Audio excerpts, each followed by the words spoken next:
జాతీయ నాయకుడు రాజ్యసభ సభ్యులు మాజీ ఎమ్మెల్యే ఆర్ కృష్ణయ్య గారు ఈరోజు సత్యాగ్రహ దీక్ష చేయడం నిజంగా కూడా చాలా గొప్ప విషయం. సత్యాగ్రహం అంటే సత్యం ఆగ్రహం, నిజం పైన నిలబడమే సత్యాగ్రహం. ఈ రోజు చేస్తున్నది కాదు ఆర్ కృష్ణన్న, గత 52 ఏళ్ల నుండి చేస్తుంది సత్యాగ్రహమే చేస్తుంది ఆయన. ఆ రోజు మహానుభావుడు సత్యాగ్రహ దీక్ష చేసి బ్రిటిష్ వాళ్ళని మహాత్మా గాంధీ ఉప్పు సత్యాగ్రహం చేసి ఉప్పు మీద పన్ను వేస్తున్న బ్రిటిష్ వాళ్ళని తరిమి కొట్టాలని దండయాత్ర చేసి బ్రిటిష్ వాళ్ళను తరిమి కొట్టి ప్రపంచం మొత్తం భారతదేశ స్వాతంత్ర పోరాటం వైపు చూసినట్టు ఆ రోజు మహాత్మా గాంధీ చేస్తే, అంతకుముందు భారతదేశ చరిత్రలో గౌతమ్ బుద్ధుడు కూడా కొన్ని సిద్ధాంతాలతో ఈ దేశంలో సామాజిక విప్లవం తీసుకురావడం జరిగింది. ఇదే సత్యాగ్రహాన్ని స్ఫూర్తి తీసుకొని అమెరికాలో Martin Luther king junior civil disobedience movement తీసుకొచ్చి నల్ల జాతీయుల హక్కుల కోసం పోరాటం జరిగింది. ఇదే సత్యాగ్రహాన్ని స్ఫూర్తిగా తీసుకొని నెల్సన్ మండేలా అపార్థైడ్ కి వ్యతిరేకంగా, అంటే నల్ల జాతీయుల పైన తెల్ల జాతీయులు అక్కడ చేస్తున్న వివక్షకు వ్యతిరేకంగా పోరాడి నెల్సన్ మండేలా 20 ఏళ్ళు రాబిన్ ఐలాండ్ 20 ఏళ్ళు జైలు జీవితం, కఠినమైన జైలు జీవితం అయిన పైన కుట్రలు చేశాడు. ఎందుకు నేను చెప్తున్నా అంటే ఆర్ కృష్ణన్న 52 ఏళ్ళు నిజాం పైన నిలబడి ఆయన 52 ఏళ్ళ సత్యాగ్రహ దీక్ష ఒక రోజు కాదు.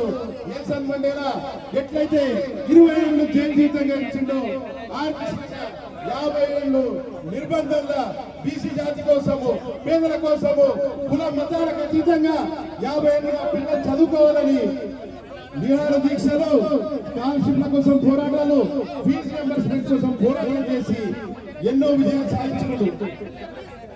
మనము రైస్ బ్యాగ్ వస్తే బియ్యం బస్తాలు వస్తే సోషల్ మీడియా పెట్టుకుంటాం, కానీ ఆర్ కృష్ణన్న ఎట్లాంటి పబ్లిసిటీ చేసుకోడు, ఎట్లాంటి సోషల్ మీడియా అకౌంట్ ఒక ఫోటో కూడా పెట్టుకోడు, రోజు 200 లెటర్లు రాస్తాడు, కానీ ఏ పబ్లిసిటీ ఉండదు, ఏ మీడియా పబ్లిసిటీ కోరుకోడు, సోషల్ మీడియా పబ్లిసిటీ కోరుకోడు.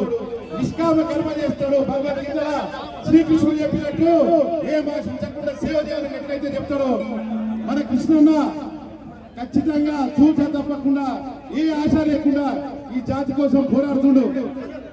నేను కృష్ణన్నని అడిగేటువంటి అనమాట, నేను ఎంబీబీఎస్ చేసే సమయంలో 24 గంటలు ఏం పని చేస్తున్నావు నువ్వు, గుడ్ల కోసం పోరాడతావు, పిల్లలు గుడ్డు తినాలని పోరాడతావు, చికెన్ తినాలని పోరాడతావు అని నేను ఎన్నో ప్రశ్నలు వేస్తాను అనమాట కృష్ణన్నని.